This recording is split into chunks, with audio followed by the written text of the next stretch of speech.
Hi everyone. Welcome to webinar number 2 from Ducks in a Row, me and Levent. And today we're going to be talking about these hidden reasons behind low performance. A little bit more comfortable this time for me because I'm not in the middle of traveling to Dubai, so it should be a little bit less strenuous.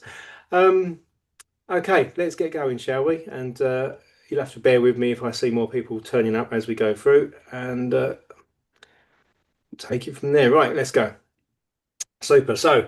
Um, this issue of underperformance and linking it to neuroscience, what's going on? Um, we're always looking at the top level, aren't we? The language we use, Levent, is a big problem we've realised, definitely over the last few years. It's ambiguous. There's no meaning to it.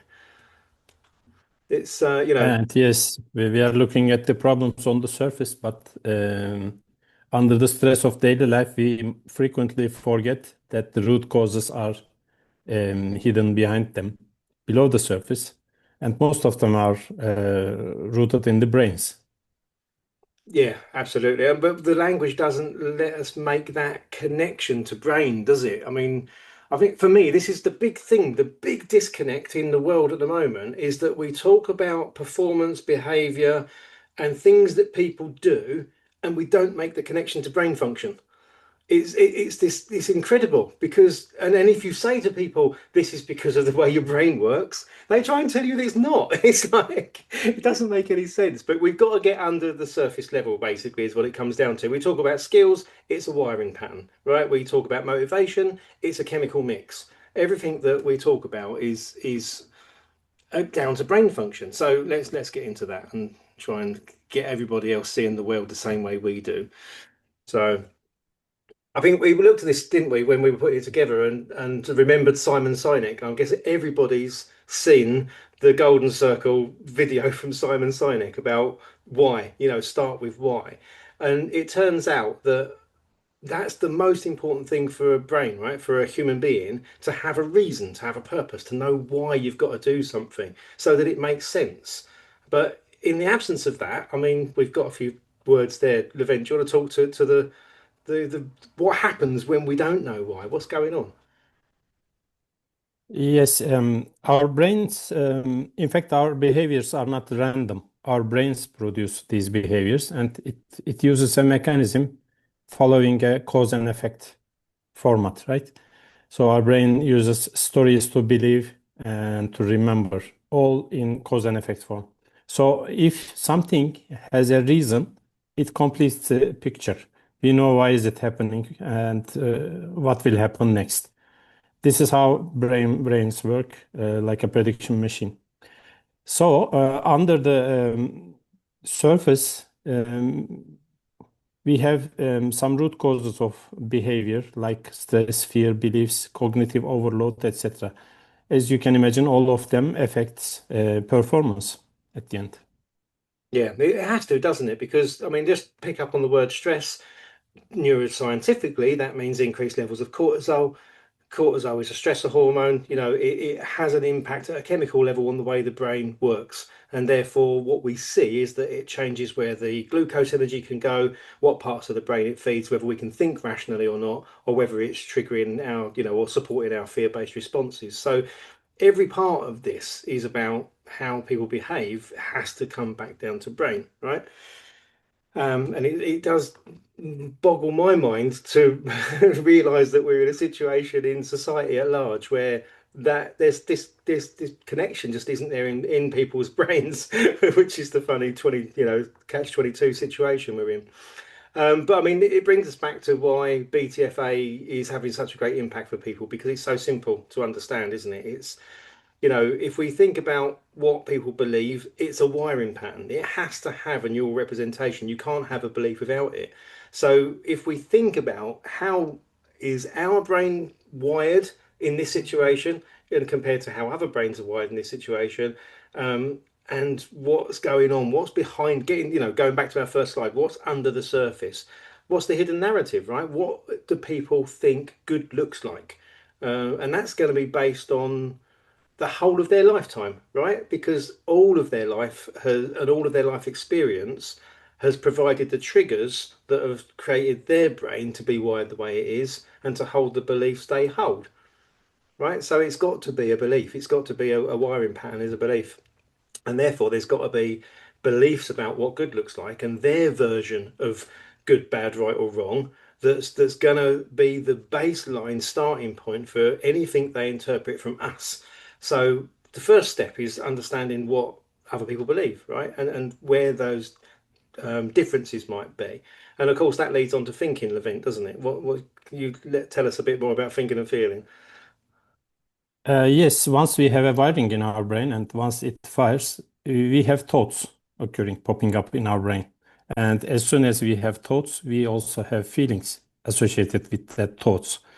And unless opposite to most people or some people believe, we act not according to our rational decisions, but we mostly act according to what we feel.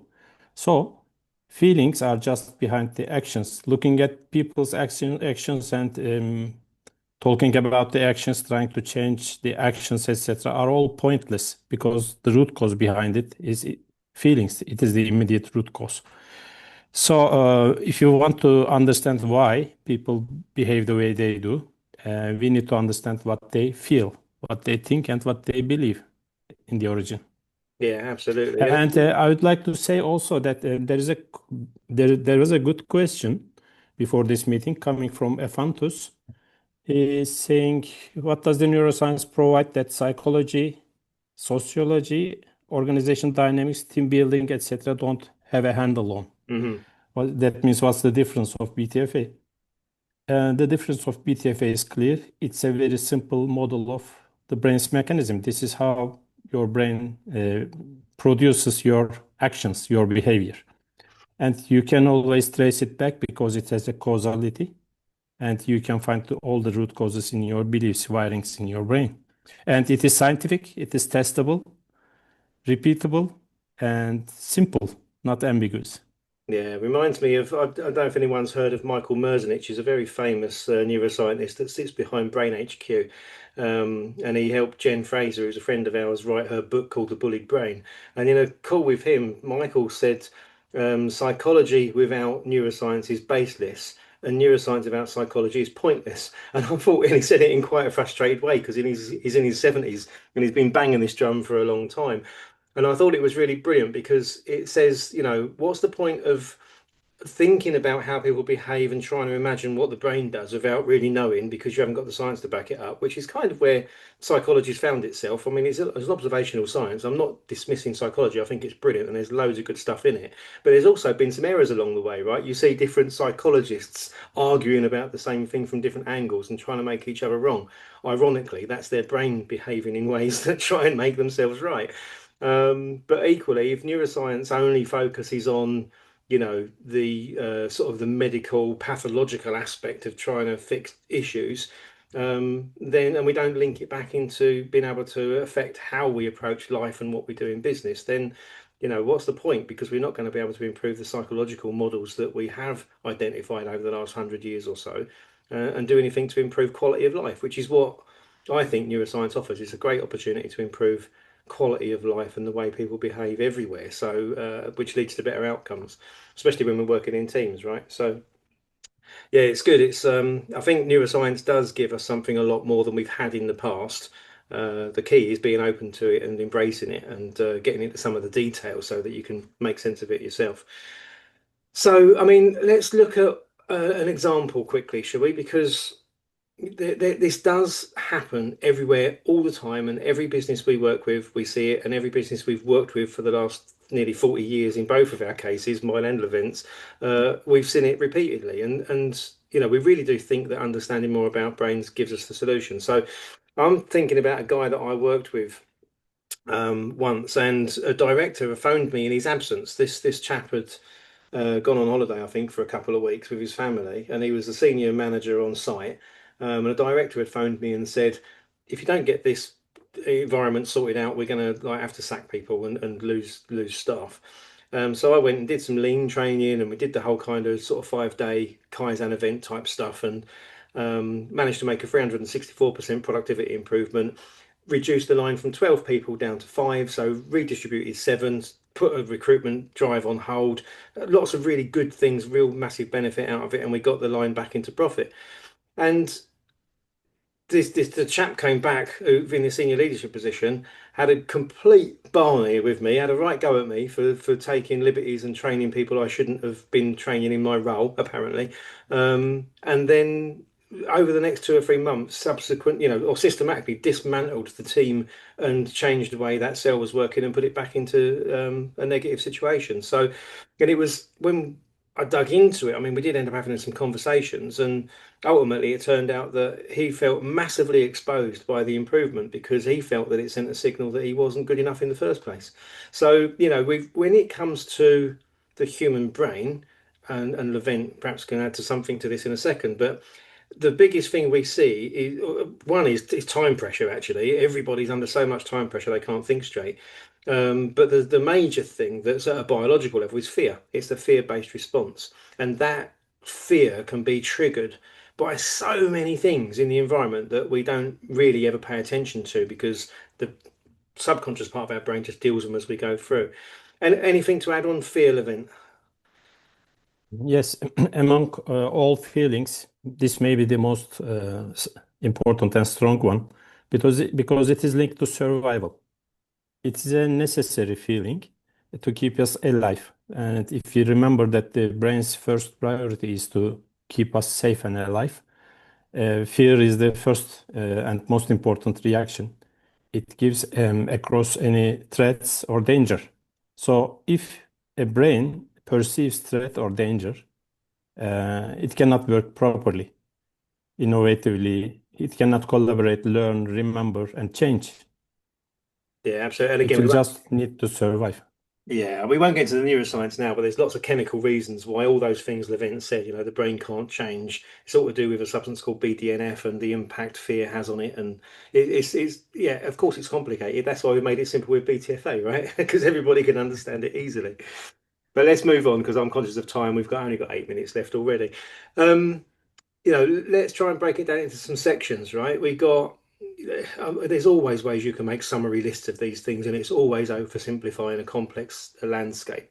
But there's three good ones, right? We just talked about fear, which is the middle one, and how we can be fearful of so many different things that we don't consider, and that can really be linked to self-concept, right? Not being good enough, or potentially being blamed for not being good enough. These are all of the kind of things our brain's actually responding to in any work environment, not just process and procedure and the logical stuff we like to think we're dealing with. So we've got to take that into consideration.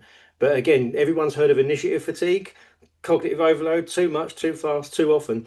We've got so much technology bombarding our brains with information right now. We really are in a situation where the brain is under stress constantly just because of the environment we've created. So, our best, favorite catchphrase, it's creating the conditions in which brains can perform at their best. And this is the kind of stuff we talk about. But what about expectations, Levin? Yes, if you compare it to the other two, it seems not so important, but it is really important because if there is unclarity, uncertainty, brain hates it because brain has to predict what will happen next. It has to do so to keep us safe.